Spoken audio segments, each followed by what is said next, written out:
লজ্জা শরম থাকা উচিত। ভাই পরীক্ষা করেন তো ভাই, হাত আঙ্গুল দেন দেখি কি আসে।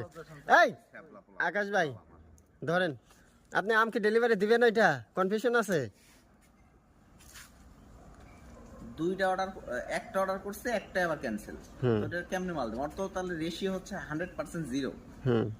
না নেওয়ার সম্ভাবনাই বেশি। না না, আগে নিবেই না। নেবেই না। হ্যাঁ আঙ্গুল ধরেন দেখেন। হ্যাঁ না করছি, যদি মিলে তাহলে দিয়ে দিই।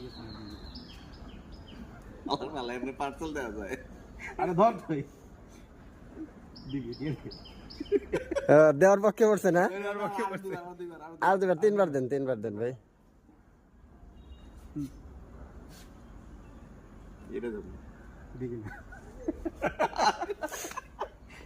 আরেকবার দেন। ড্র হইছে লো। ড্র, হ্যাঁ লাস্ট দেখা যাক। দিবি। শেষ পর্যন্ত বাসি দিলি। দিয়ে দে। আমি দিলাম আসলে। আরে ভাই ভাই নাম্বারটা মনে হয় ভুল হয়েছে, নাম্বারটা একটু কারেকশন করে দেন আমাকে। জিতছেন তো দিয়ে দেন। মা থাকুক, পেন্ডিং এ থাকুক, টাঙ্গাইলে পার্সেল। না যাবে।